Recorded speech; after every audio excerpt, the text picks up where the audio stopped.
खुलुमबाय नोंथांमोनखौ बरायबाय आसा खालामो नोंथांमोना गासिबो मोजाङैनो दं होननानै आंबो मोजाङैनो दं। दिनैनि गिबिसिन खौराङानो जाहैबाय 21 जुन खालार खालि नोंथांमोना नोंथांमोननि सायखंखौ एबा सायाखौ नुनो मोननाय नङा आरो बे दिनखालि जोंनि बे भारत हादराव योगा डे फालिनाय जायो। सान्दुङाव थायोब्लाबो नोंथांमोना नोंथांमोननि सायखंखौ नुनो मोननाय नङा होननानै साइन्टिस्टफोरा फोरमायदों। दा मा जायो नायनोसै 21 खालार खालि। दा जियानो जादोला पाकिस्ताना भारत हादरखौ मदद खालामनो नागिरदोंमोन। कर'ना भाइरासनि थाखाय गावसोरनि हादोरावनो जेबो खालामनो हायाखै आरो बिसोरो भारत हादरखौ बोरै मदद खालामगोन? जोबोर मिनिथावना। दा बेखायनो भारतआ रोखायै बुंबाय जोंनो पाकिस्ताननि जेबो मदद नाङा होननानै।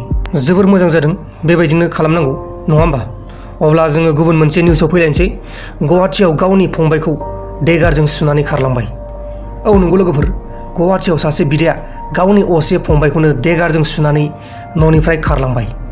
दा बे बिदाखौ नागिरगासिनो दं, नाथाय दासिमबो मोननाय जायाखै। जेब्ला मोननाय जायो अब्ला नोंथांमोननो आङो प्रान्जल नार्जारि इउटुब चेनेलनि गेजेरजों फोरमायनाय जागोन। अब्ला जों गुबुन मोनसे खौराङाव फैलायनोसै। लकडाउनखौ बारायफिननोबो हागौ होननानै निउसफोराव होलागासिनो दं, नाथाय बारायमारगोन ना बारायमारा बेखौ जोङो रोखायै मिथिनाय जायाखै एबा अफिसियेलि आपडेट होनाय जायाखै। जेब्ला अफिसियेलि आपडेट होनाय जायो नोंथांमोननो आङो फोरमायगोन। नोंथांमोना मा बुंनो सानो? नोंथांमोननि बायदिब्ला लकडाउना बारायनांगौ ना बारायनाङा? आंनि मथेब्लाथ' बारायनांगौ बारायनाया। दा जियानो जादोला जोंनि आसामाव अटल अमृत अभियान आरो आयुष्मान भारतनि ट्रिटमेन्ट खालामनायनि रुल्सफोरखौ सोलायनानै होबाय। दा बे सोलायनायनि जाहोनाव गोबां सुबुंफोरानो फ्रि ट्रिटमेन्ट मोनाखै होननानै दुखु मोननाय फोरमायदों। जोबोद दुखुनांथाव। रुल्सखौ सोलायनानै होबाय जाहैबाय। अटल अमृत अभियान आरो आयुष्मान भारतनि माखासे रुल्सफोर दंमोन सिगांनि बायदि रुल्सआ गैला। दा आरो गोदान रुल्स खालामनानै होबाय। दा बे गोदान रुल्स खालामनाय लोगो लोगो गोबां ट्रिटमेन्ट लाग्रा सुबुंफोरा आन्दायदों। दा बेनिखायनो बिथांमोना दुखु मोननाय फोरमायदों। नेक्स्ट खौराङानो जाहैबाय बड'लेण्ड टाइगार इउटुब चेनेलनिफ्राय बड'लेण्ड टाइगार इउटुब चेनेलनि सायाव पुलिस केस होनाय जाबावबाय।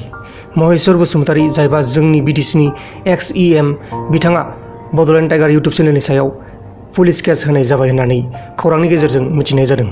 नोंथांमोन दिनैनि खौरांफोरा बेखिनिल'मोन। जुदि नोंथांमोना आंनि चेनेलाव गोदानै फैदोंब्ला चेनेलखौ साबस्क्राइब खालाम, लोगोसे बेलनि आइकनखौबो सेरनानै गालां। अब्लासो आंनि गोदान भिडिअफोरा नोंथांमोननिसिम थाबैनो नटिफिकेसनाव सहैगोन। जोबथारनायाव आं बेखौनो बुंनो सानो, नोंथांमोना आंखौ गोबाङानो बुंहरगासिनो दंमोन आदा नोंनि रावखौ एसे गुरै रायलाय, नों बांद्राय रागा रायलायो बायदिसिना आंखौ बुंहरगासिनो दंमोन। आरो नोंथांमोन आं जेबो रागा जोंनानै रायलाया, आं गुरैखौनो रायलायखायो, नाथाय नोंथांमोनासो आंनिखौ खाब्रां खोनायो। जोंनि खियानि रायलायनाया बिदिनोखा। जोंनि खियाव मा होनो सोनाबारि ना साहारि होनोबा मोजाङै मिथिया आंबो। जोंनि रायलायनायानो बिदिखा, गुरै रायलायनो नागिरबाबो खाब्रांसिनसो जायो। आं रायलायनायखौ खाब्रां जायाखै सानदों, आं एसे गुरै रायलायगासिनो दं दाबो। नाथाय नोंथांमोना सानदोंब्ला आं मिथिला आरोना।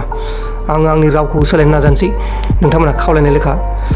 दा जियानो जादोला बाय बाय लोगोफोर, थाबैनो सोलायनो नाजागोन। जोंना रायलायनाया बिदिनो जायोलै, आं मा खालामबावनो।